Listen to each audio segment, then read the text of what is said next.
बिस्मिल्लाहिर्रहमानिर्रहीम। अस्सलाम वालेकुम। क्लास क्या हाल है, कैसे हैं आप लोग। हमारा मैनेजमेंट प्रैक्टिसेस में आज लेक्चर नंबर 28 है। फर्स्ट ऑफ ऑल हम अपने लास्ट सेशन को रिकैप करते हैं कि हमने लास्ट लेक्चर में क्या चीज़ कवर की थी। लास्ट लेक्चर में आपको थोड़ा सा याद हो तो हमने बात की थी अपने पास सोशलाइजेशन प्रोसेस की। सोशलाइजेशन प्रोसेस क्या है, how it help employees in adjustment with in the organisation setting, ये क्यों इंपॉर्टेंट है। ठीक है, फर्स्ट ऑफ ऑल हमने 3 फेजेस बात की। इनिशियल फेज में हमने बात की कि एम्प्लॉय जो है वो अपने माइंड सेट, अपने बिलीफ के साथ जो है एक ऑर्गेनाइजेशन को जो है वो ज्वाइन करता है। ठीक है, अब ये जो माइंड सेट है, ये बिलीफ है, ये एकदम आकर आपके पास ख़त्म नहीं होगा। जब एक एम्प्लॉय अपने एक नई ऑर्गेनाइजेशन में ज्वाइन करता है तो उसके जो प्रीवियस माइंड सेट हैं, बिलीफ्स हैं, जो उसका एक्सपीरियंस है पिछली ऑर्गेनाइजेशंस का, वो ऑफ कोर्स वो साथ लेकर आता है। तो वो एकदम जो है वो एम्प्लॉय जो है एकदम जो है एडजस्ट नहीं होगा, बल्कि इनिशियली जो है may be he feel some anxiety with in the new settings because everything is new to him. और this is something very much natural एक ह्यूमन बीइंग के साथ होता है।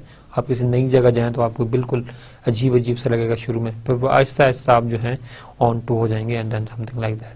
But this thing is very much important to understand the socialization process, because after the third phase the employee become productive or motivated. उसका जो है असल जो है आउटकम वहाँ पर जो है आपको मिलनी स्टार्ट होती है। तो इम्पॉर्टेंट चीज़ जो हम सोशलाइजेशन प्रोसेस में बात करते हैं वो हमारे पास ये है कि इनिशियली जो है एक एम्प्लॉय को जो है एडजस्ट होने में जो है वो टाइम लगता है और उसको जो है टाइम मिलना चाहिए। सेकंड फेज में आप बात करते हैं तो एम्प्लॉय जो है वो अपनी कंपेयर करता है अपनी जो उसकी जो रिक्वायरमेंट्स हैं, ठीक है, उनको जो है एम्प्लॉय रिक्वायरमेंट, उनको जो है ऑर्गेनाइजेशन रिक्वायरमेंट के साथ कि whether I am something suitable for that organisation और नॉट, क्या मेरी रिक्वायरमेंट्स जो है वो फुलफिल हो रही हैं या फुलफिल जो है वो नहीं हो रही। वो इस जगह पर जो है बहुत ज़्यादा इंपॉर्टेंट है, जिसको जो है ख्याल करना वो बहुत ज़रूरी है। The third most important thing is कि आप क्या करते हैं कि आप जो है ऑर्गेनाइजेशन में स्टेबल हो जाते हैं।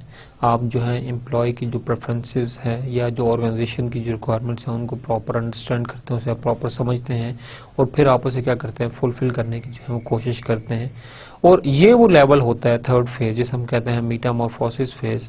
इसके अंदर आपके पास जो है ये लेवल है। इस लेवल के बाद जो है आप जो है आपके level of commitment with organisation जो है वो बढ़ना शुरू होता है, या हम इसको ये कह सकते हैं कि वो जो आपके पास लेवल ऑफ कमिटमेंट के साथ साथ हम ये बात करते हैं कि आपके पास जो मोटिवेशन लेवल है वो भी आपके पास जो है वो बढ़ेगा। जॉब सेटिस्फेक्शन आपके पास होगा, आपके पास जो है वो इंक्रीज करेगी।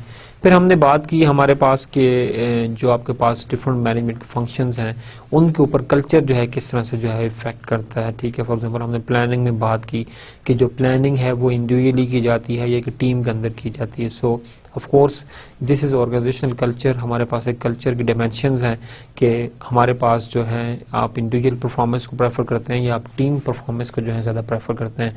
अगर ऑर्गेनाइजेशंस के अंदर जो है वो टीम परफॉर्मेंस को जो है वो ज़्यादा वर्थ है दी जाती है या ज़्यादा फोकस जो है वो आपका टीम परफॉर्मेंस के ऊपर है, तो ऐसी ऑर्गेनाइजेशन जो है प्लानिंग के अंदर जो है वो टीम को इन्वॉल्व करेंगी। ठीक है, ओपननेस आपके पास होगी, डिसीजन मेकिंग में फ्रीडम होगी, तमाम जो मैनेजमेंट के लेवल हैं उनको इन्वॉल्व किया जाएगा प्लानिंग के अंदर। ठीक है, दिस इज समथिंग कि कल्चर जो है आपका वो आपको प्लानिंग फेज में भी जो है वो इफेक्ट कर सकता है या हेल्प कर सकता है आपका। सिमिलरली जो आपके पास ऑर्गेनाइजिंग फेज है वहाँ पर हेल्प कर सकता है। लीडिंग और मोटिवेटिंग फेज हर जगह पर क्या कर सकता है, कल्चर जो है वो आपको जो है वो हेल्प कर सकता है और कंट्रीब्यूट जो है वो आपके पास जो है वो कर सकता है। देन हमने बात की हमारे पास एक्सटर्नल एनवायरनमेंट की कि एक्सटर्नल एनवायरनमेंट हमारे पास क्या है, एक्सटर्नल एनवायरनमेंट किस तरह से जो है वो इफेक्ट करता है ऑर्गेनाइजेशन के इंटरनल प्रोसेसेस को, हमने उसकी इंपॉर्टेंस को देखा। ठीक है, ये तमाम चीज़ें हमारे जो थी इसका जो है टेन्योर रही और हमारा पार्ट रही। फिर हमने बात की स्टेक होल्डर्स की कि की स्टेक होल्डर्स कौन कौन से हैं आपके पास। हमने फर्स्ट ऑफ ऑल तो डिफाइन किया कि कोई भी ऐसा मीन समथिंग और एनी ऑर्गेनाइजेशन और any body which is directly effected from the functions of the organisation is called something stake holder. आपका फंक्शंस जो है, आपका डिसीजन जो है किसी चीज़ को इफेक्ट करता है, whether it is some organisation some individual, ठीक है, वो आपके पास क्या है, आपका स्टेक होल्डर है। ठीक है, तो हमने इसके साथ साथ बात की थी हमारे पास कि हमारा जो कल्चर है, कल्चर को जो है वो क्लाइंट रिस्पॉन्सिव या कस्टमर रिस्पॉन्सिव होना चाहिए।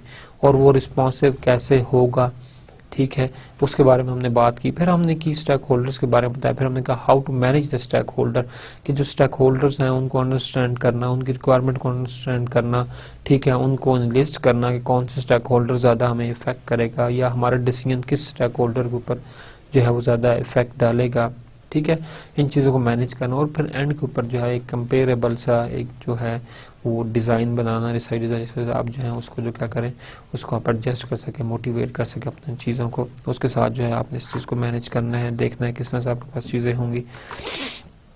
तो जो हमारे पास लिस्ट ऑफ की स्टेक होल्डर्स, जो हमने लास्ट लेक्चर में डिस्कस की थी कि हमारे पास जो की स्टेक होल्डर्स होते हैं किसी भी ऑर्गेनाइजेशन के, it may vary from organisation to organisation, but mostly हमारे पास जो एक सेट होता है वो हमारे पास इंक्लूडेड होता है। कस्टमर्स आपके वो की स्टेक होल्डर्स होते हैं, because customers they are directly affected, directly linked with your organisation. अगर आप प्राइस में इंक्रीज करते हैं तो जो आपका कस्टमर है ऑफ कोर्स वो जो है इफेक्ट होता है, ठीक है, तो आपका डिसीजन जो है डायरेक्टली कस्टमर को इफेक्ट कर रहा होता है। सिमिलरली आपके पास social and political action groups, ठीक है, लीगल बॉडीज जो है आपके पास गवर्नमेंट की, देन द कंपटीटर्स, देन आप अगर इन तमाम एरियाज को देखें तो बहुत साइड इफेक्ट, आप उसे इफेक्ट कर रहे होते हैं और वो आपको इफेक्ट कर रहा होता है, ठीक है। इनके सब कस्टमर आपको छोड़ता है तो ऑफकोर्स आपका मार्केट शेयर जो है वो ड्रॉप होता है। दोनों एंड के ऊपर जो आपके पास है वो है यहाँ से आपका डिसीजन और वहाँ से क्लाइंट का जो है स्विचिंग बिहेवियर या कस्टमर का स्विचिंग बिहेवियर वो इफेक्ट करता है। दोनों चीज़ें जो है बैलेंस्ड है। Then competitors, then trade and industry association, governments आपके पास है, मीडिया आपके पास है, सप्लायर है, देन डिफरेंट कम्युनिटीज हैं, स्टेक होल्डर्स हैं, यूनियंस आपके पास है, एम्प्लॉयज हैं। These are the different stakeholders, may be there are few missed, ठीक है। जिससे मैंने आपको स्टार्ट में कहा कि stakeholders industry to industry आपके पास जो है वो वेरी करते हैं कि किस इंडस्ट्री में कौन से स्टेक होल्डर्स जो है वो ज़्यादा इंपॉर्टेंट जो है वो रोल जो है वो प्ले कर रहा होगा।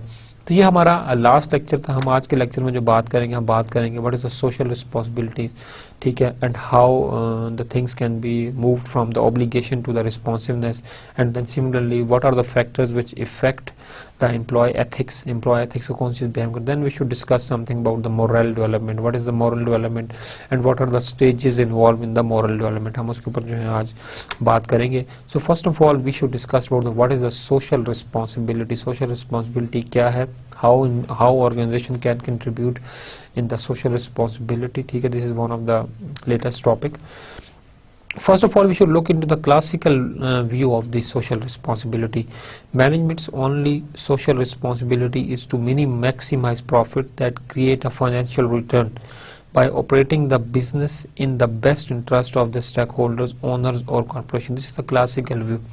This was what previously believed. Organisations जो है उनका जो मेन टास्क जो होता था कि आपने जो है वो फाइनेंशियल रिटर्न्स बढ़ाने हैं, आपने जो ऑर्गेनाइजेशन का प्रॉफिट है उसको आपने ज़्यादा से ज़्यादा करना है, and the purpose of this profit is that you want to maximize और you want to something increase the wealth of the stakeholders. जो आपके पास स्टेक होल्डर्स हैं, जो आपके पास एक ऑनर्स हैं बिजनेस के, उनकी जो वेल्थ है उसको जो है मैक्सिमाइज आपने करना है, ऑनर्स ऑफ द कॉर्पोरेशन, ठीक है, by operating the business in the best interest of the stakeholders. So whatever actions you are taking, so your actions have two main purposes. First of all, you want to increase the profit, you want to maximize the profit, and second thing that you want to maximize the wealth of the stakeholders. So there is no stakeholder involved here, यहाँ पर आप जो है दूसरी किसी चीज़ को जो है वो नहीं देख रहे होते, ठीक है। So there is no social responsibilities here, only two main concerns, profitability and increase the wealth of the shareholders or stakeholders.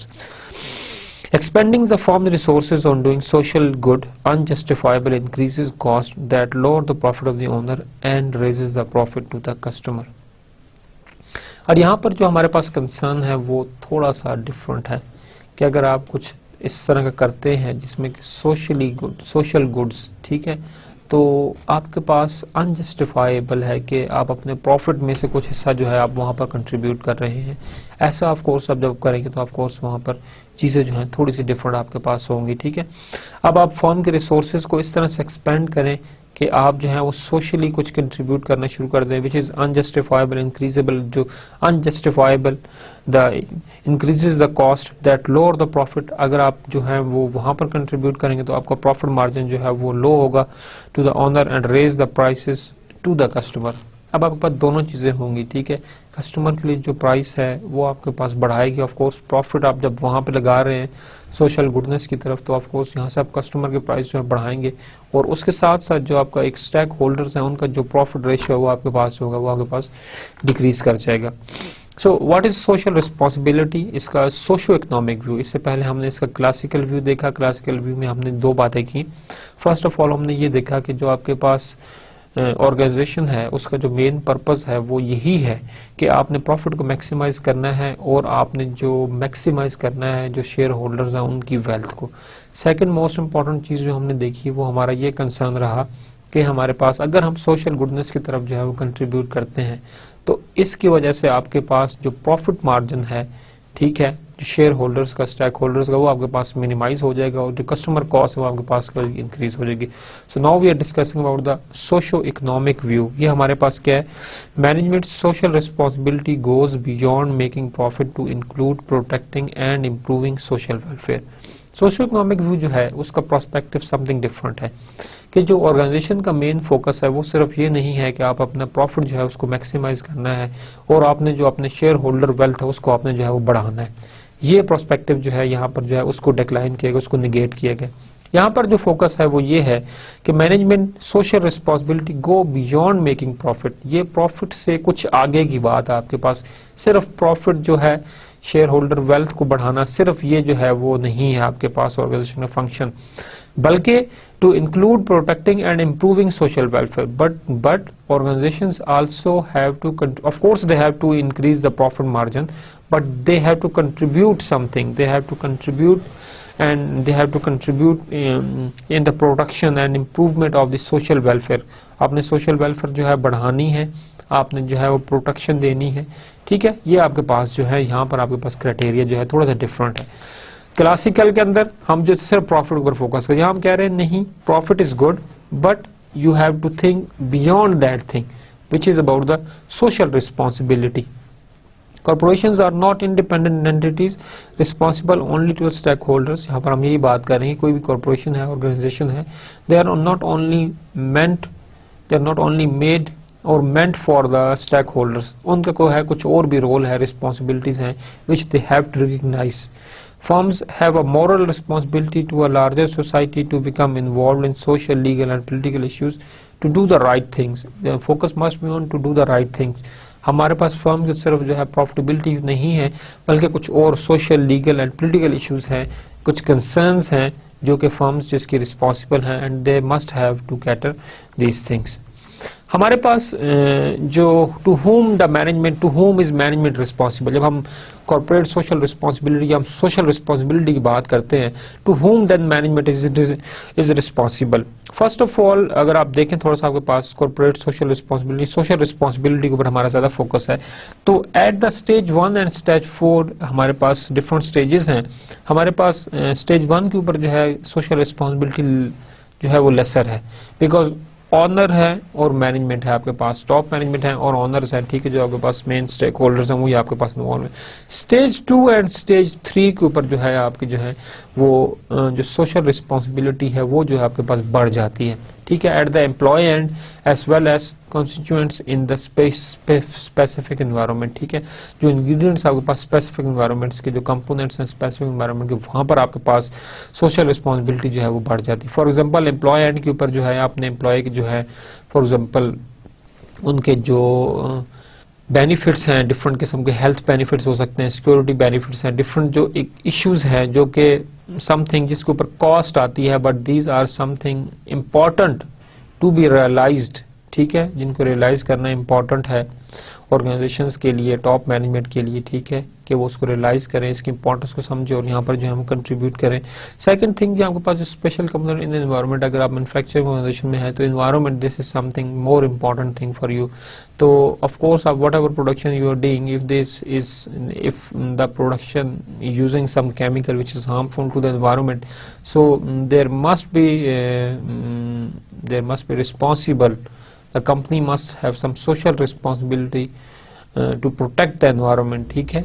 तो हमारे पास of course they are working for the profit कमा रहे हैं, बट जो आपके पास जिसकी वजह आपके उसकी वजह से प्रोडक्शन की वजह से जो हैजर्ड्स आ रहे हैं, जो प्रॉब्लम्स आ रही हैं, उन प्रॉब्लम्स को भी जो है ओवरकम करना जरूरी है। Number 4 is the broader society. If you're contributing something in the broader society, then it's mean that you are just performing very good, you are performing greater, and you are more focused toward the social responsibility. From obligation to the responsiveness to the responsibility, first of all the firms have to understand that the social responsibility is obligatory, it is important, it is the fundamental. ठीक है, first of all अगर वो ये understand करते हैं कि हमारे पास जो ऑब्लिगेटरी है, then they move towards the responsiveness और रिस्पॉन्सिबिलिटी, फिर वो रिस्पॉन्सिबिलिटी की तरफ जो है वो मूव करेंगे. फर्स्ट ऑफ ऑल ऑब्लिगेशन समझिए, ये हमारा फर्ज है, फिर उसको जो है आप जो है उसके ऊपर आप जो है वो रिस्पॉन्सिव जो है ज्यादा होंगे. Social obligation, the obligation of business to meet its economic and legal responsibilities and nothing more. ठीक है, this is the social obligation. फिर हमारे पास social responsiveness, when a firm engage in social action in response to some particular social need, this thing is called social responsiveness. Then the social responsibility, a business intention beyond its legal and economic obligations to do the right things and act in a way that are good for the society, something like that. So there are the three parallel steps. First of all, social obligation. You have to understand what is your social obligation. Social obligation is to meet the economic and legal responsibilities and nothing more. Economic responsibilities firm level के ऊपर है, legal responsibility government के level है. वो आप for example you have to pay the tax whatever product you are manufacturing, तो आप जो है वो लीगल आपकी जो है रिस्पॉन्सिबिलिटी है कि आप उसको पे करें. ठीक है. देन इकोनॉमिक, आपके पास इकोनॉमिक क्या, आपके इकोनॉमिक ग्रोथ में कितना कंट्रीब्यूट कर रही है आपकी industry, something like. So this is something social obligation. आप इसको अंडरस्टैंड करें. Once it is done, then you are moving toward the social responsibility. The firm engage in a social action in response to some particular social need. For example, आपके पास जो है वो earthquake आया, flood आया, तो आपकी ऑर्गेनाइजेशन जो है कुछ कंट्रीब्यूट करती है. फॉर एग्जाम्पल मोल्टी फॉर्म जो है उन्होंने मैट्रेस जो है जो देने शुरू कर दिए, because there is a need outside in the society. So उन्होंने जो है उस चीज़ को जो है बाहर सोसाइटी की जरूरत के मुताबिक ये चीज़ों को जो है बाहर जो है डिस्ट्रीब्यूट करना शुरू कर दिया. तो this thing is again something जो रिक्वायरमेंट है हमारे पास एक ऑर्गेनाइजेशन की, जो आप आउटसाइड से आप देखते हैं और उसे आप करते हैं.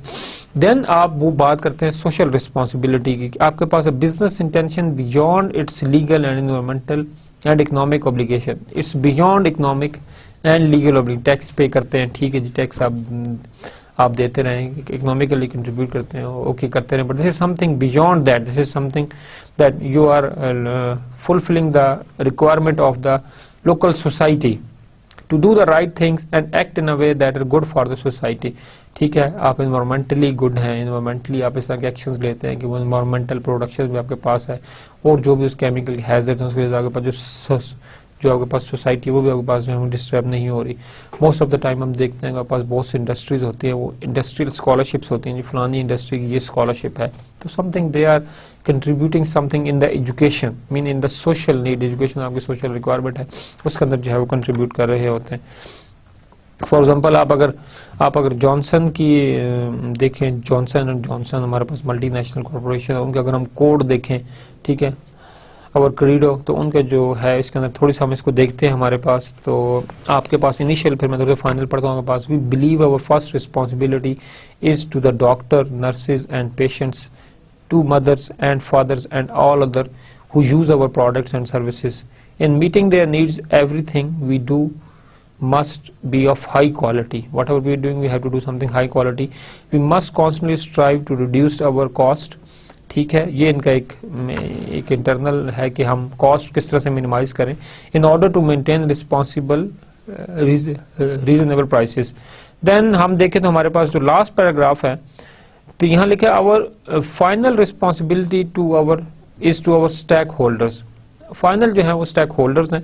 Business must make a sound profit, of course this is a requirement. We must experiment with new ideas, new experiment, business expansion हमारे पास. Research must be carried out, innovative programs development and mistakes paid off. New equipments must be purchased, new facilities provided and new product launched. ये सारा company के benefits की यहाँ सारी बातें आपके पास हो रही हैं. जबकि आप थोड़ा सा ऊपर थोड़ा सा देखें तो इसके ऊपर सेकंड लास्ट पैराग्राफ है, यहाँ पर कहा जा रहा है we are responsible to the communities in which we live and work and to the world community as well. First of all we are responsible for the communities we live and we work. Of course, this is something social responsibility now. And to the world, एक overall level पर भी जहाँ पर उनके businesses हैं as well. We must be good citizens, support good work and charities, and bear out our fair share of taxes, something again contributing socially. We must encourage civic improvement and better health and education. Civic improvement, capacity building, capacity improvement, socialization. We must maintain in good order the property we are privileged to use. Of course, जो property दी गई है, whether it's government land, whatever it is, we should something use in a better way. Protecting the environment and natural resources, another concern that of course whatever products you are making, your product must be something protect the environment and to the natural resources. उसके लिए जो है problem ना हो. तो आपने देखा ही है, फिर छोटी सी मैंने एक जो है वो जॉनसन एंड जॉनसन की शेयर की. इस तरह हर कंपनी का अपना जो है कुछ ना कुछ एक कोड होता है, एक एक्शन होता है, उसके मुताबिक क्या करते हैं वो अपनी चीज़ों को जो है वो अलाइन करना है. अब देखिए for example this is written thing. Each and every employee he know that this is the thing we must have to look for. ये हमारी वैल्यूज हैं, कोर थीम्स हैं, कोर कल्चर ऑर्गेनाइजेशन, इसको उन्होंने हर हाल में जो है फोकस करना है. So social responsibility is something beyond the something economic activity. So the next topic we have the managerial ethics. Ethics, first of all, we define ethics: principles, values and beliefs that define what is right and wrong behavior. So it's all about the behavior. Ethics is all about behavior. जो कुछ आप कर रहे हैं, whether ये गलत है या ये हमारे पास जो है वो ठीक है, इसका डिसाइड क्या चीज़ हमारे पास करेगी, एथिक्स होगी. तो हमारे पास जो कोई भी प्रिंसिपल्स हैं, वैल्यूज हैं और बिलीव्स हैं जो कि डिफाइन करते हैं इस चीज़ को कि क्या ठीक है और क्या गलत है, वो हमारे पास जो है ethics कहलाते हैं organization के. Factors that affect ethical and unethical behavior. So first of all, we have to look for the ethical dilemmas. Then we have to stages of the moral development. Then we should discuss about stages of the moral development. It is also a part of ethics. In the moderator अगर आप देखते हैं, हमारे पास जो moderate करते हैं हमारे पास इसको एथिकल और अनएथिकल को, इसके अंदर हमारे पास इंडिविजुअल कैरेक्टरिस्टिक्स, इशू इंटेंसिटी. जो भी आपके पास एक इशू है जिसके ऊपर आपके पास आप एथिक्स की बात कर रहे हैं, वेदर इट्स करेक्ट और रॉन्ग, वो इशू उसकी इंटेंसिटी आपके पास क्या है, स्ट्रक्चर वेरिएबल आपके पास कौन से हैं, उस जो आपके पास ऑर्गेनाइजेशन कल्चर है वो हमारे पास जो है कौन कौन सा है, उसको भी जो है आपने जो है वो देखना है. अनएथिकल, ethical या unethical behavior, of course it's all contribute towards the unethical and ethical behavior. Factors जो हमारे पास जो इफेक्ट करते हैं हमारे पास employee ethics को, first of all it is the moral development. ठीक है, moral development हमारे पास क्या चीज है कि a measure of independence from outside influence. level of individual moral development, for example आपके पास pro conventional level है, फिर आपके पास conventional level, फिर आपके पास जो है principal level. these are the 3 levels. but आप अगर moral development कर आप इस तरह से देखें कि a measure of independence from outside influence आपके पास है, और ये आपके पास इंडिविजुअल जो है मेजर है इंडिपेंडेंस का आपके पास. ठीक है, level of individual moral development हमने 3 अभी तक हमने लेवल देखे. Stages of the moral development interact with, जो आपके पास स्टेजेस है वो आपके पास क्या हो सकती हैं, जो इंटरेक्ट करती हैं आपके पास, और जिसकी वजह से आपके पास जो है एक एथिक्स जो है ये मॉरल जो है वो बिल्ट होती है. दैट इज द इंडिविजुअल की कैरेक्टरिस्टिक्स हमारे पास क्या है, पर्सनैलिटी ट्रेट भी इसके अंदर आपके पास आ सकते हैं.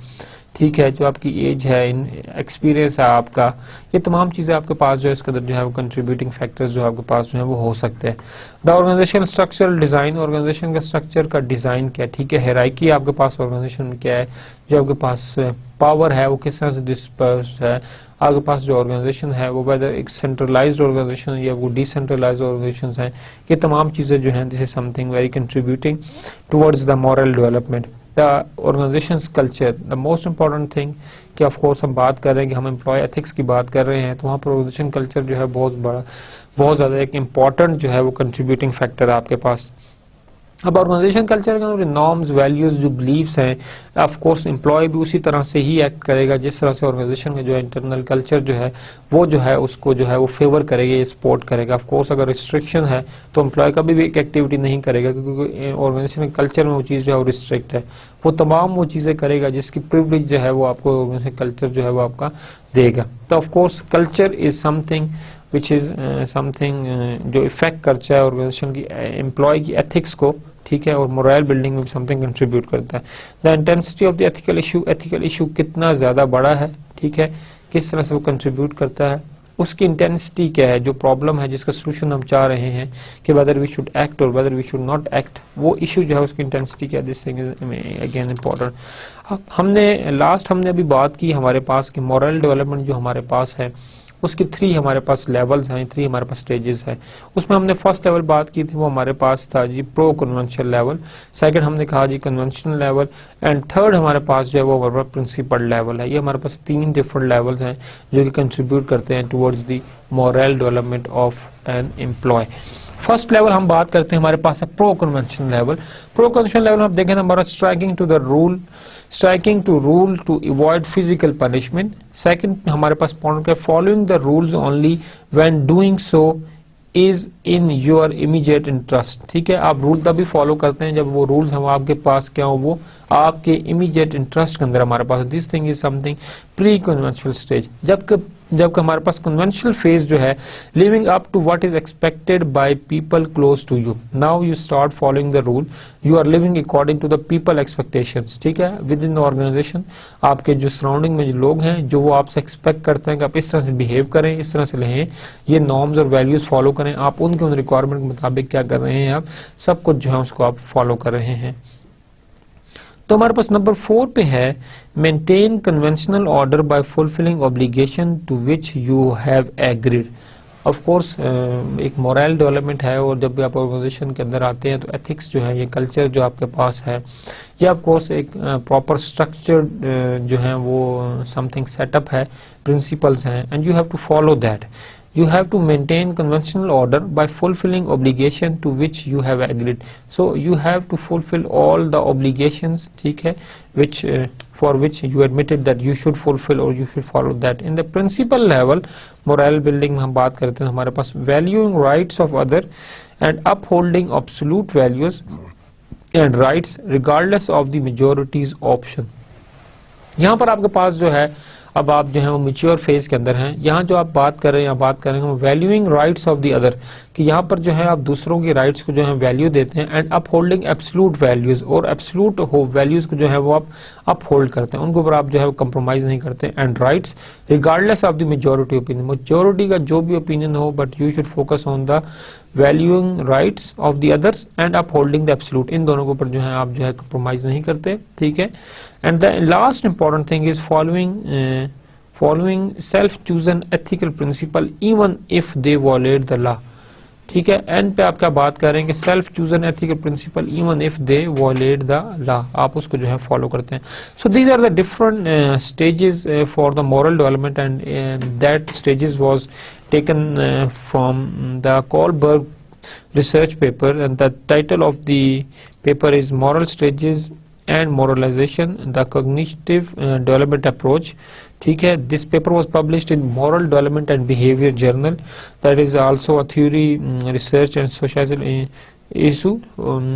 It was published in 1976, and the page number for this diagram is 34 and 35. Factor that affects the employee, हम ऑलरेडी इसके ऊपर बात कर रहे हैं, अभी हमने लेवल्स की बात की मॉरल की।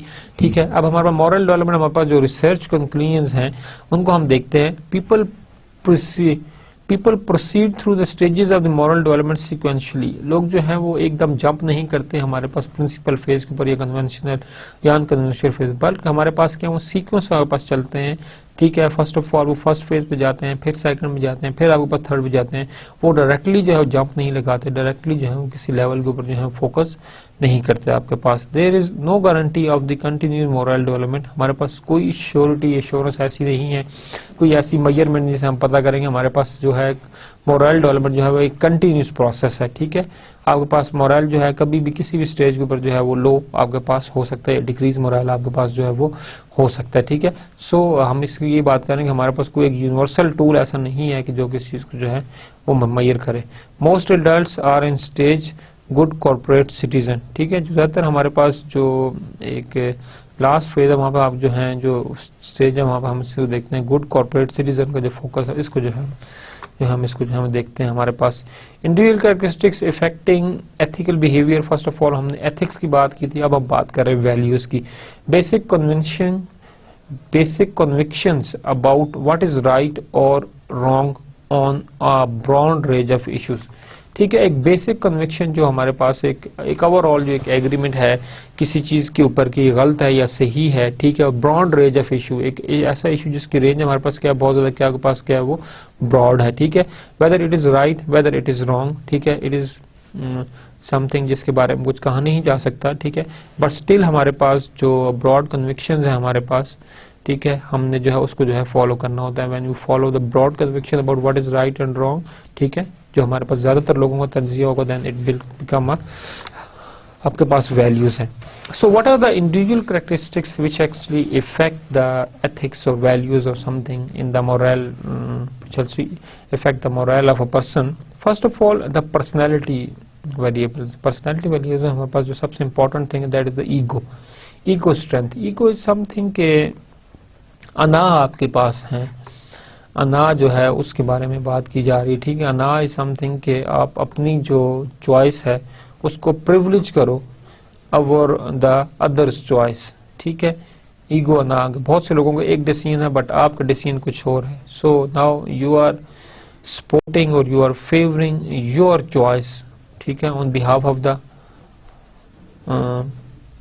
जो अदर चॉइस है उनके ऊपर। This thing is something wrong कि आप दूसरों की चॉइसेस को जो है उसको आप जो है वो मद्देनजर ना रखें और अपनी चॉइस को जो है आप ज्यादा करें, अपनी बात को मनवाएं। This thing is ego. Ego strength, कितनी स्ट्रेंथ है ईगो की? This is one of the personality trait variable. A personality measure of how strength of persons conviction.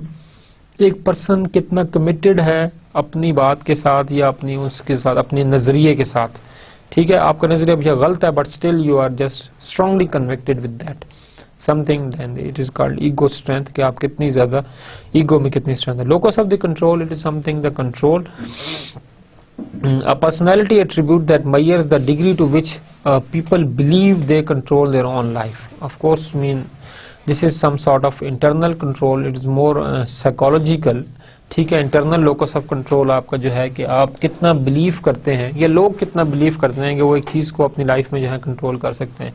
For example, आप जो है वो स्मोकिंग करते हैं आपकी लाइफ के अंदर, अब आप स्मोकिंग के ऊपर कितना कंट्रोल करते हैं, ठीक है। आपका इंटरनल जो लोकस ऑफ कंट्रोल है, ठीक है, degree to which people believe they control their own life, कि आपका अपने ऊपर कितना कंट्रोल है कि आप जो है वो स्मोक नहीं करेंगे। सो this is the locus of control.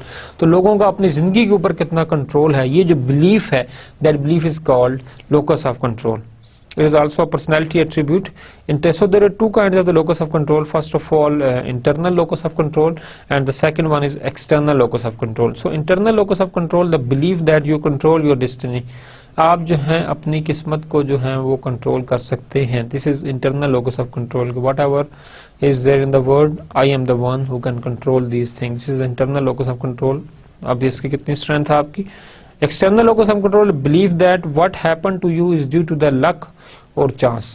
अब यहाँ पर हम जो है मुकद्दर को बीच में ले आते हैं कि ये तो मेरे साथ होना ही था, ये तो मेरे मुकद्दर में लिखा हुआ था. This is internal locus of control. While in the internal, this is external locus of control, कि आप एक्सटर्नल फैक्टर्स को जो है अपनी उसका बर्बादी का जो है वो बाइस बना देते हैं. जी उस वजह से हुआ, मुकद्दर में ऐसा लिखा हुआ था जी, ठीक है, जब ऐसा होना ही नहीं था मैंने फिर करना ऐसे क्यों था, ठीक है, पहले ही मतलब आप लोगों से decide. This is something external, something locus of control. Well internal locus of control, you are more committed with you that I have the control, ठीक है, और मैं इस चीज को जो हूँ करते हैं. Something a very long psychological debate, हम इसके ऊपर आए तो हमारे पास टाइम जो है अच्छा खासा वेस्ट हो जाएगा. We can not something like that.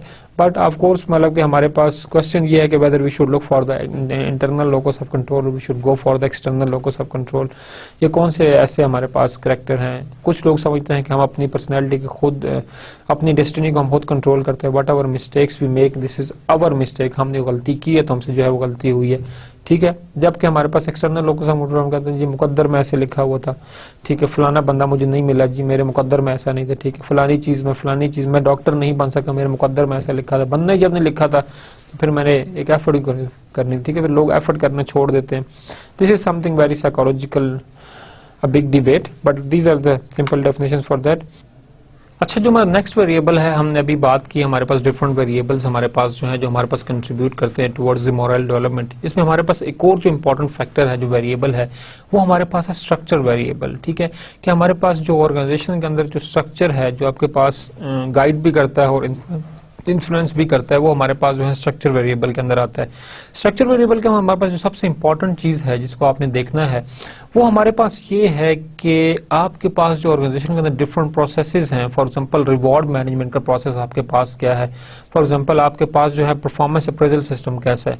अगर आप एक ऑर्गेनाइजेशन के अंदर आते हैं तो आपको पता चलता है कि मेरी जो परफॉर्मेंस की अप्रेजल है वो इस तरह से होनी है, दिस इज द फॉर्म। ये हमारे पास एक फॉर्म है जो आपके पास क्या करता है, परफॉर्मेंस के अप्रेजल के अंदर आपके पास क्या करता है, काम आता है आपके पास। और ये वाली डिफरेंट रिस्पॉन्सिबिलिटीज हैं, ये डिफरेंट एक्शंस हैं जो मुझे परफॉर्म करने हैं, और end of the day these are the standards, ठीक है, जिनको मैंने फुलफिल करना है। और मेरी जो आउटकम होगी उनको इन स्टैंडर्ड से कंपेयर किया जाएगा, ठीक है। तो मेरी वहां पर मेरी क्या होगी, परफॉर्मेंस जो है उसको जो है वो मेजर किया जाएगा। तो ये तमाम चीजें आपके पास जो है वो कंट्रीब्यूट करती हैं इस तरह से कि आपके पास परफॉर्मेंस अप्रेजल सिस्टम क्या है और किन स्टैंडर्ड के तहत आपके पास क्या होगा, आपके पास वो होगा। रिवॉर्ड एलोकेशन सिस्टम, रिवॉर्ड का क्या तरीकाकार है, रिवॉर्ड लेने का क्या तरीकाकार है, कौन से लोग जो हैं किस क्राइटेरिया को फुलफिल करेंगे तो उनको जो है वो रिवॉर्ड जो है उनको वो मिलेंगे, ठीक है। ये तमाम चीजें आपने जो इन चीजों को देखना उनका आपका फोकस यहाँ पर होना चाहिए। Then behaviour of the manager, manager का बिहेवियर जो है वो विद एम्प्लॉयज आपके पास कैसा है, वो इनोवेटिव है, वो आपके पास समथिंग मोटिवेटिंग है, वो कमिटमेंट इनहांस कर रहा है, या आपके पास क्या हो रहा है। ये तमाम चीजें आपके पास जो है ये इंपॉर्टेंट है, this thing really contribute in the organisational ethics, मतलब कि आपके पास डेवलपमेंट उसके अंदर आपके पास बहुत ज्यादा कंट्रीब्यूट करता है। जो हमारा नेक्स्ट टॉपिक है आज का वो हमारे पास है टेक्नोलॉजी। टेक्नोलॉजी हमारे पास क्या चीज़ है, फर्स्ट ऑफ ऑल हम इस चीज को डिफाइन करते हैं, देन हम अपने जो नेक्स्ट टॉपिक हम उसकी तरफ जो है मूव करते हैं। Technology refer to the skills, knowledge, experience, body of scientific knowledge, tools, computer, machines use in design and production of good and services. Of course technology हमारे पास जो है वो एक सेट ऑफ बहुत सी चीजें हैं, ठीक है, सेट ऑफ स्किल है, डिफरेंट किस्म के स्किल्स हैं हमारे पास टेक्नोलॉजी के अंदर, क्योंकि एक चीज पे हम बेस नहीं करते, हम डिफरेंट स्किल्स को बताएं। It is something set of knowledge, skill, experience, body of the scientific knowledge. Body of scientific knowledge में हमारे पास एक एक्सीलेंस है, ठीक है, कि हमारे पास एक किस्म का साइंटिफिक नॉलेज बल्कि डिफरेंट किस्म के साइंटिफिक नॉलेज मिलके एक बनते हैं हमारे पास बॉडी ऑफ नॉलेज। साइंटिफिक जिस तरह हमारे पास एक प्रोसेस है रिसर्च का, ठीक है, एक प्रॉपर सिस्टमेटिक और तमाम के पास जितनी भी साइंसेज में हमारे पास वो एक्सेप्टेबल है, यूनिवर्सल हमारे पास एक मेथड है। फिर आप जो टूल्स यूज करते हैं, टूल्स के साथ साथ जो आपके पास डिफरेंट मेथडोलॉजीज हैं, टेक्निक्स हैं, फार्मूलाज हैं, ठीक है, मेथड्स हैं जो आप यूज करते हैं। सिमिलरली कंप्यूटर्स एंड मशीन्स जो आप यूज करते हैं to in the design and production of the good and services, वो हमारे पास जो है टेक्नोलॉजिकल जो है वो डेवलपमेंट कहलाती है। आप टेक्नोलॉजी में जब चेंज की बात करते हैं तो हम सिर्फ ये बात नहीं करते जी कंप्यूटर टेक्नोलॉजी आ गई, हम ऐसी बात नहीं करते। हम ये बात करते हैं कि प्रोसेस के अंदर क्या चेंज हुई, हमारे पास एक नया फार्मूला आया, एक नई आपके पास जो है समथिंग आपने इक्विपमेंट तैयार किया जिस वजह से आपके पास प्रोडक्शन लेवल जो एकदम जो है वो इनहांस हो गया। This is also technological advancement, ठीक है। तो टेक्नोलॉजी आपके पास जो है वो हर लेवल पे और हर जगह पर हर इंडस्ट्री के लिहाज से जो है वो डिफरेंटली जो है वो कंट्रीब्यूट करती है और आपके पास वो जो है वेरी करती है। Quantum technological change, fundamental shift in the technological that results in innovation. Of course आपके पास टेक्नोलॉजिकल चेंज इतनी ज्यादा आना और इतनी रैंडम आना आपके पास कि वो एक इनोवेशन की तरफ जाए, that thing is called quantum technological change. For example आप देखें हमारे पास कि आपकी लाइफ के अंदर जब कंप्यूटर आया तो कंप्यूटर आने से आपकी लाइफ के अंदर कितनी ज्यादा किस्म की चेंज है, ठीक है। कंप्यूटर ने सिर्फ ये नहीं कि आपका काम आसान किया या आपके लोगों की जो है वो तादाद कम कर दी, अब जो है 10 बंदों को काम एक कंप्यूटर आप जो है कर रहे हो, तो ऐसा नहीं हो बिल्कुल भी, बल्कि हमारे पास समथिंग डिफरेंट है, हमारे पास कोई चीज जो है वो मुख्तलिफ है। वो जो हमारे पास डिफरेंट चीज है वो हमारे पास ये है कि टेक्नोलॉजी जब आई आपके पास, कंप्यूटर आया आपके पास, इंटरनेट आपके पास आया, दुनिया पूरी रेशनलाइज आपके पास हुई, ठीक है। इंटरनेट एक इनोवेशन थी, उसकी वजह से आपके पास ई कॉमर्स आया, तो कंप्यूटर को एज एन टूल आपने यूज करते हुए वेबसाइट्स बनाई, आपके बिजनेसेस जो है वो सिर्फ आप एक जगह पर नहीं डिफरेंट जगह पर आपके बिजनेसेस है। आप ई कॉमर्स की जरा एप्लीकेशंस देखें कितनी ज्यादा आपको नजर आएंगी बिजनेस के अंदर। एक बिजनेस के अंदर आप थोड़ा देखें कि आपके पास जो है ई कॉमर्स आपकी वेबसाइट है, पहले फॉर एग्जांपल आपका एक फिजिकल स्टोर था, वो सिर्फ एक जगह के ऊपर था और कुछ लोग थे जो उसको एसेस कर सकते थे और उस फिजिकल स्टोर तक जो थे वो आ सकते थे। बट जब आपके पास टेक्नोलॉजिकल अब एडवांसमेंट हुई है तो इस टेक्नोलॉजिकल एडवांसमेंट से आपके पास क्या हुआ है कि आपके पास जो है डिफरेंट लोग जो है वो डिफरेंट तरह की जो है चीजें जो है वो करने लग गए हैं। फॉर एग्जांपल कि आपके पास फिजिकल स्टोर पे कुछ लोग आते थे, कुछ लोग सामान लेते थे, लेकिन आपकी वेबसाइट है, आपने वहां पे प्रोडक्ट का इमेज सिर्फ डाला हुआ है और अब पूरी दुनिया आपके पास है, आप उस प्रोडक्ट को देख सकती है, उसकी जो एट्रीब्यूट्स है उनको पढ़ सकती है, आपको एक ऑर्डर कर सकती है। फिर हमारे पास टेक्नोलॉजिकल इनोवेशन है कि आप उसको जो है through for example western union है, सो मेनी डिफरेंट थिंग्स, आपके जो है वो मनी ट्रांसफर आपको मिल सकती है, विद इन सेकेंड्स आपके पास मनी जो है वो आ सकती है। सिमिलरली प्रोडक्ट डिलीवरी आपके पास DHL है, डिफरेंट आपके पास मैकेनिज्म है, तो आपको विद इन 1 डे आपके पास जो है प्रोडक्ट जो है आपका वो डिलीवर हो सकता है। So this is something quantum technological change के एग्जांपल है। The internet and generic engineering are the example अगर हम जेनेटिक इंजीनियरिंग की बात करें तो आपके पास देखें कि एक इंटरनेट ने जिस तरह दुनिया के अंदर रिवोल्यूशनाइज किया आपके पास, इस तरह हमारे पास एक्सएमएल टेक्नोलॉजी से इंजीनियरिंग के अंदर उन्होंने जो है सेमीकंडक्टर को बनना, तो आपके पास लैपटॉप्स आए और then mobiles and then smart से स्मार्ट चीजें बन रही हैं। All this is discovery of the semiconductor, इनकी वजह से आपके पास जो है वो चीजें सारी बनना शुरू। देन और जेनेटिक इंजीनियरिंग को आप देखें कि आपके पास जो आपके पास फूड था उसके अंदर आपके पास कितनी ज्यादा आपके पास पहले फॉर एग्जांपल आपके पास प्रोडक्शन ऑफ फूड कम थी, बट जेनेटिक जो आपके पास इंजीनियरिंग है उसकी वजह से आपके पास जो सेम टाइम पीरियड के अंदर आप जो है वो कई 100 गुना ज्यादा जो है वो प्रोडक्शन उसी जमीन और उसी जो है वो गंदम से जो है आप ले सकते हैं।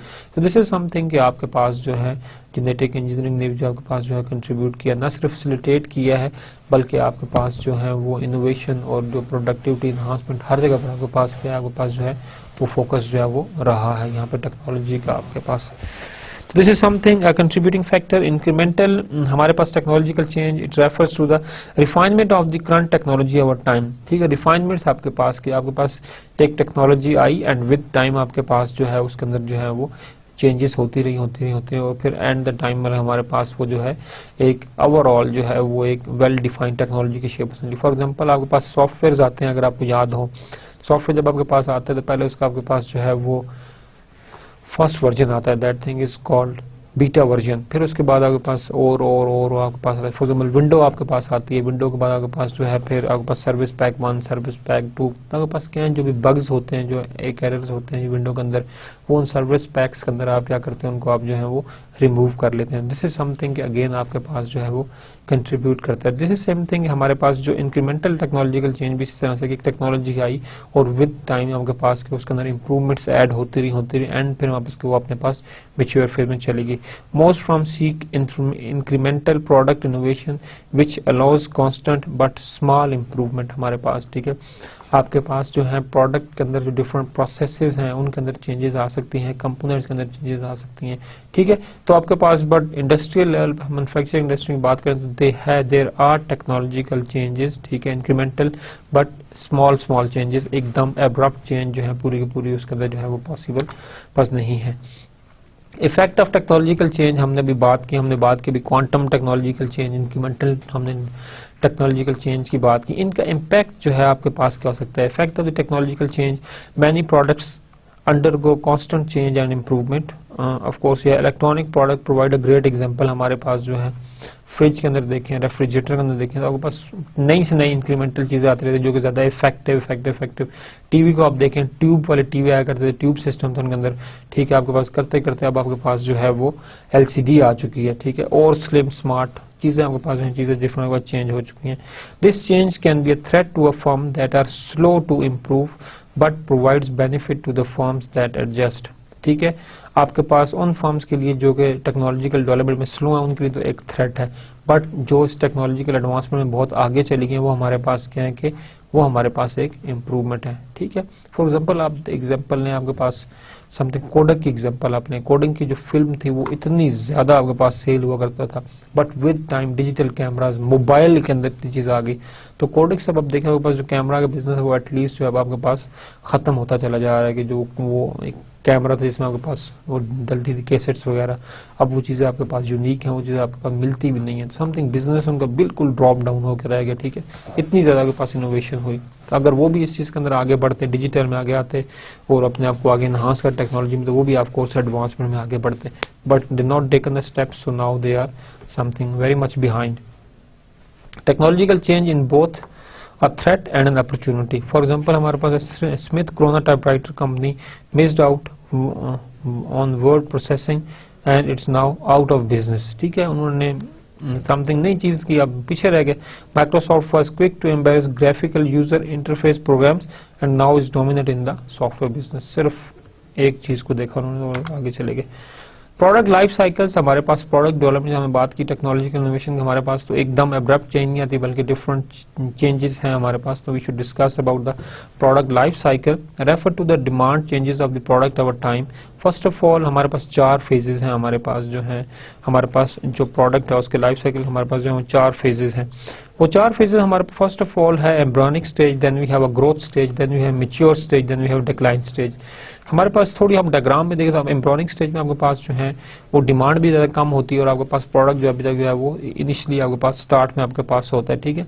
ग्रोथ फेज के अंदर आप क्या करते हो कि आपके पास ग्रोथ होती है, आपके पास प्रोडक्ट की डिमांड होना शुरू हो जाती है और आपका प्रोडक्ट जो है ग्रो होना शुरू हो जाता है, उसकी मार्केट डिमांड बढ़ना शुरू होती है। मैच्योर फेज के अंदर आपके पास क्या है कि आप जो है मोस्ट ऑफ द मार्केट जो है उसको आप कैप्चर कर चुके होते हो, ठीक है, और आपके पास जो मार्केट डिमांड है वो आपके पास जो है वो ज्यादा बढ़ चुकी होती है।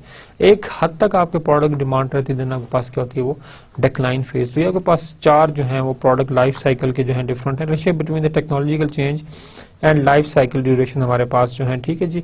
हमारे पास अगर जो रेट ऑफ टेक्नोलॉजिकल चेंज अगर आपके पास वो हाई है, ठीक है, तो आपके पास length of the product life cycle आपके पास क्या होगी, आपके पास देखें ड्रॉप हो रही है।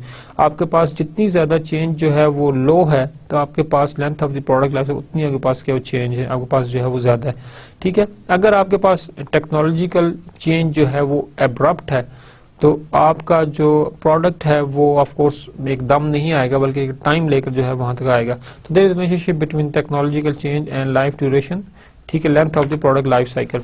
Rate of the technological change, the rate of the change determine the length of the product life cycle curve. Of course हमारे पास जो उसकी कर्व वो उसको जो है डिटरमिन करता है आपके पास। The computer industry life cycle is about 18 month, in the steel industry it is many years. Of course depend on the product, कहीं पर आपके पास प्रोडक्ट है जल्दी बनते हैं, अगर सॉफ्टवेयर की एग्जांपल है तो ऑफ कोर्स शायद आपके पास लाइफ साइकिल जो है वो डेज में होगा, इतनी जल्दी जो है आपके पास वो प्रोडक्ट डेवलप होता है। Fads and fashions also impact the lifestyle duration, style change alter the demand for the good. जो आपके पास स्टाइल है उसके चेंज से गुड्स की डिमांड बदलती है। Usually product subject to fads and fashion changes will experience short life cycles. आपके पास फैशन और फेड्स आपको शॉर्ट होते हैं।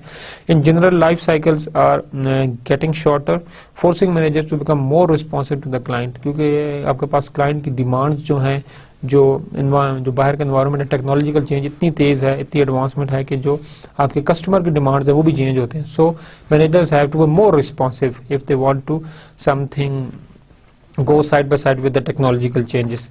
Our pass there are the 4 goals of the new product development. First of all, reduce product cycle time. इस तरह से आपके पास कस्टमर के जो हैं demands changing with the technological change, ठीक है, और टेक्नोलॉजिकल एडवांसमेंट, तो उसके हिसाब से आपके पास reduce the product time, cycle time भी आपके पास डिक्रीज हुआ है। Maximise fit with the customer need, mean of course managers should be more responsive so that their product should maximum fit with the customer needs. Maximise manufacturability जो है उसको जो है मैक्सिमाइज किया जाए, किस तरह से मैक्सिमाइज प्रोडक्ट क्वांटिटी, जो प्रोडक्ट क्वांटिटी है उसको जो है किस तरह से जो है वो मैक्सिमाइज किया जाए। These are the these are the something 4 goals for the new product development. So हमारे पास first of all one by one हम देखते हैं हमारे पास कि हमारे पास reduce product cycle time, reduce time needed to develop a product from conception to the market. From conception, जब आपने एक आइडिया बनाया प्रोडक्ट का, और up till it go into the market, इसके दरमियान जो टाइम पीरियड है अब जो है इसको जो है मिनिमाइज करना पड़ेगा, ठीक है। This is something a new product life cycles, ठीक है। Early to market product can command premium price and will have a longer life cycle. अगर आपका प्रोडक्ट जो है वो मार्केट में इनिशियली आ जाता है और वो मार्केट में जो है एक्सेल करता है और उसकी डिमांड बढ़ती है, so then it will have a longer life cycle हमारे पास, क्योंकि आपके पास डिमांड जितनी रहेगी आपके पास जो है प्रोडक्ट आपका जो है वो चलता रहे। Can add features become before competitors. जब आप बात करते हैं लॉन्ग लाइफ साइकिल की, तो आप अपने प्रोडक्ट के अंदर नए फीचर्स, नए एट्रीब्यूट्स जो हैं विद टाइम जो है वो ऐड कर सकते हैं। इस तरह से आप क्या कर सकते हैं, अपने कंपिटिटर्स के ऊपर आप अपना कंट्रोल जो है वो गेन किए रख सकते हैं कि अपने प्रोडक्ट के अंदर चेंजेस करते हैं, रेनोवेशन करते हैं। फॉर एग्जांपल विंडो का देखिए, विंडो आपके पास 98 आई, फिर 97, 98, 2000, फिर आपके पास विंडो मिलीनियम एक जमाने में आई, फिर आपके पास विंडो 8 आ गई। तो ऑफ कोर्स स्टिल माइक्रोसॉफ्ट जो है वो आगे से आगे विंडो के अंदर जो है वो एक्सेल आपके पास जो है वो कर रहा है। No doubt there are Apple system है, लिनक्स है, but still window is more acceptable in the world, ठीक है। अपने फीचर के ऐड के अंदर आपके पास जो है जा रही हैं, ठीक। बट दे आर समथिंग आपके पास जो कस्टमर रिक्वायरमेंट है, क्लाइंट नीड्स है, उनको मद्देनजर रखे हुए हैं। आपके पास देखिए फॉर एग्जांपल अभी जब से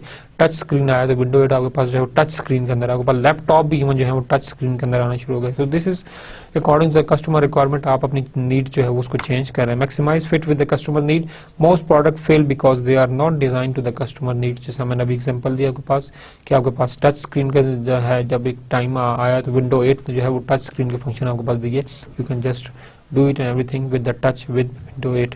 Ensure customer want the product feature before adding them to the product. Of course you have to do the market survey कि कस्टमर जो है वो जो आप फीचर्स ऐड कर रहे हैं whether the customer requirement है भी कि आपके पास नहीं है। if this is the customer requirement तब आप उसे ऐड करें, अदरवाइज आप क्या करें उसे जो है वो उसको ऐड ना करें यहाँ पर अपने पास इसके अंदर। Maximize product quality, never compromise on the quality. Quality is the supreme thing जो आपके पास कस्टमर जो है उसकी रिक्वायरमेंट है, उसकी डिमांड के अंदर आपके पास है। Be sure that new products of superior quality, poor quality in a product can Doom it's acceptance, ठीक है, विल डिग्रेड और decrease the acceptance even if the quality is fixed later on. अगर आप दोबारा उसकी फिक्स्ड कर भी दें दोबारा तो शायद आपका प्रोडक्ट जो है वो मार्केट में एक्सेप्टेबल ना हो।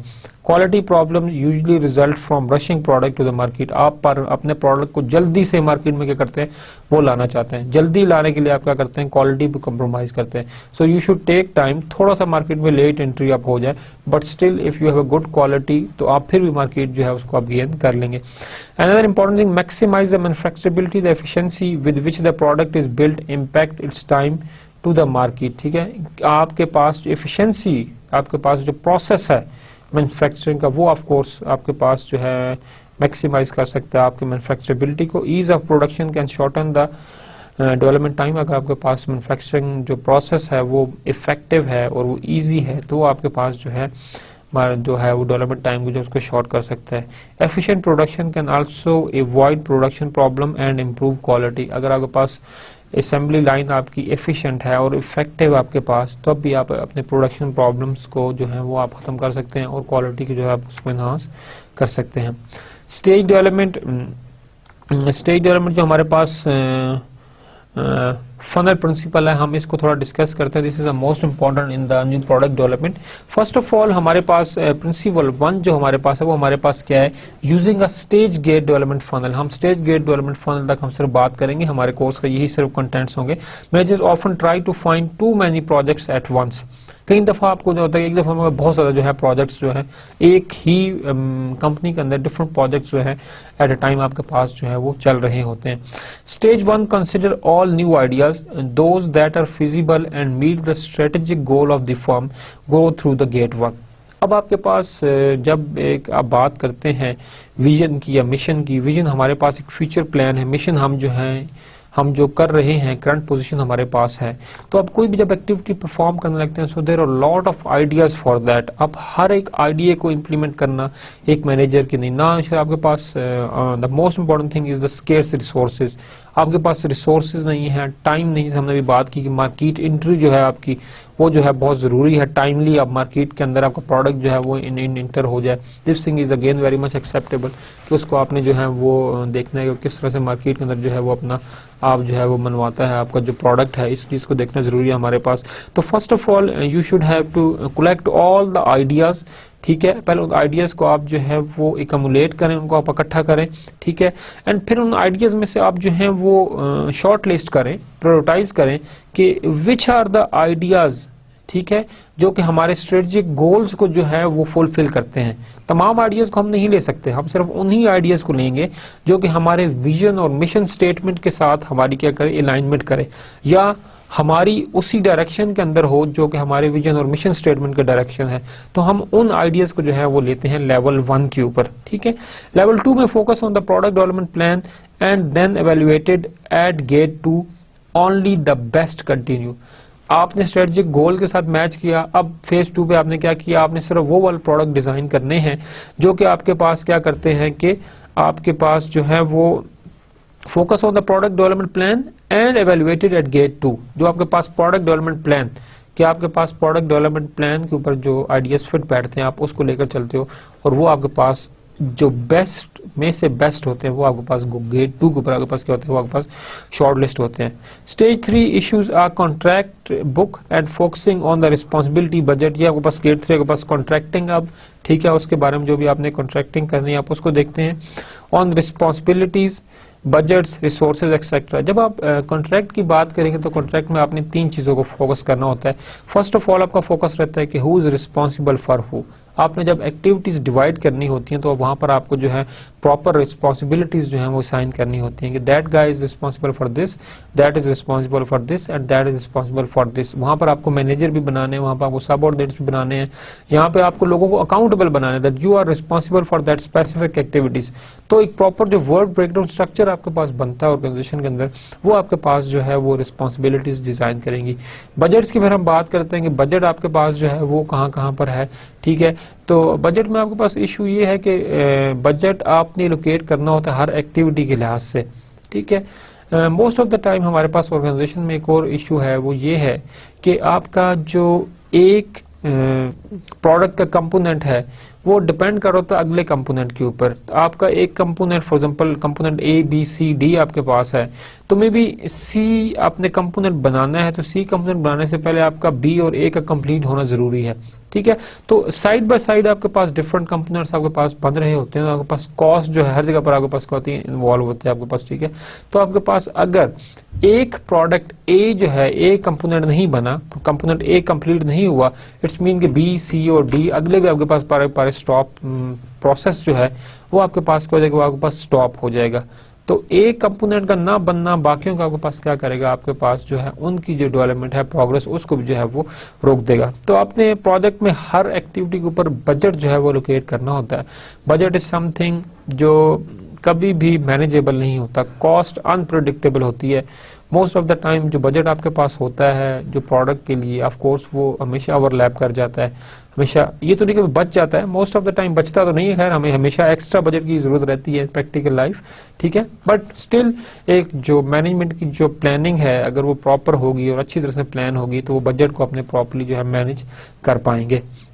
देन रिसोर्सेज, आपको कौन कौन से रिसोर्सेज चाहिए। फॉर एग्जांपल आप एक सॉफ्टवेयर इंडस्ट्री के अंदर हैं तो आपको जो है किस तरह के डेवलपर चाहिए, किस तरह के प्रोग्रामर चाहिए जो कि टाइमली क्या करेंगे उन प्रोडक्ट को जो आपके पास सॉफ्टवेयर है उनको प्रॉपर डिजाइन करके हमारे लिए बना सके और हमें क्या कर सके उसके अंदर हमें जो है वो हेल्प कर सके। दिस थिंग इज इंपॉर्टेंट और ये आपके पास क्या है वो रिक्वायरमेंट जो है वो होनी चाहिए। यहाँ पर एक और चीज इंपॉर्टेंट है कि अगर आपके पास रिसोर्स इंटरनली अवेलेबल नहीं है तो आप क्या कर सकते हैं, आप आउटसोर्स कर सकते हैं कि आप बाहर से वो स्किल या वो बंदा जिसके पास वो स्किल है उसको आप कॉन्ट्रैक्ट पर जो है कुछ अरसे के लिए अपने ऑर्गेनाइजेशन के अंदर जो है वो ला सकते हैं और उस आउटसोर्स स्किल को जो है वो आप जो है वो यूज कर सकते हैं। This is the symbolic lunch of the formal development, this is something a formal process. हम इस डायग्राम में थोड़ा देखें तो इनिशियली हमारे पास देखें तो हमारे पास गेट 1 में आइडियाज जो है इंटर हुए, लेकिन आगे से आपके पास फनल क्या हो गया, आपके पास जो है वो श्रिंक होगी कि वो तमाम के तमाम आइडियाज हमने नहीं लिए, हमने सिर्फ वही आइडियाज चूज किए जो कि हमारे स्ट्रेटेजिक गोल्स, जो हमारे विजन मिशन स्टेटमेंट की डायरेक्शन थी उनके साथ जो थे वो इन लाइन थे। सेकंड फेज के अंदर हमने क्या किया कि हमारे पास सिर्फ हमने वही आइडियाज उठाए जो हमारे पास प्रोडक्ट डेवलपमेंट लाइफ साइकिल के लिए जो थे फिजिबल थे, ठीक है। यहाँ पर भी हमने जो है बेस्ट आइडिया जो थे उनको जो है हमने क्या किया, उनको हमने जो है वो यहाँ पर जो है एक्सेप्ट किया। थर्ड के अंदर हमने क्या किया कि थर्ड फेज के अंदर हमने क्या किया यहाँ पर कि हमने जो है सिर्फ वही आइडियाज लेकर चले आगे जो कि हमारे पास मार्केट में था। जब थर्ड फेज हमारे पास आता है, थर्ड फेज में हम अपने रिसोर्सेज भी देते हैं, बजट एलोकेट करते हैं, ह्यूमन रिसोर्स करते हैं, ऑर्गेनाइज करते हैं, फिर मॉनिटरिंग, हमारे पास सारा प्रोसेस है। So this is all about the stage development, stage gate development funnel. हम अपने आज के लेक्चर को रिवाइज करें तो हमें पता चलेगा, समरी के तौर पर हम बताएं तो हमने कॉर्पोरेट सोशल रिस्पांसिबिलिटी की बात की। What is the social responsibilities, firms को अपना प्रॉफिट तो मैक्सिमाइज करना है but they also social responsible for the local needs of that area where they are actually providing the services. हमने इस बारे में बात की। फिर हमने बात की ऑब्लिगेशन से रिस्पॉन्सिवनेस की तरफ एंड देन रिस्पॉन्सिबिलिटी, ये किस तरह से आएगी ऑर्गेनाइजेशन में, हमने इसके बात की। Factor that effect the employ ethics, then हमने मोरल डेवलपमेंट की स्टेजेस के बारे में बात की। At the end we discussed about the technological change, and then we also discussed about the product life cycle. Inshallah, in the next lecture we should discuss that how can we manage the global environment. This is something of management practices. Being a manager, you have to manage the environment, not only your organizational environment, not only internal and external environment, but you also have to manage the global environment, because world is now a global village, so you have to think globally.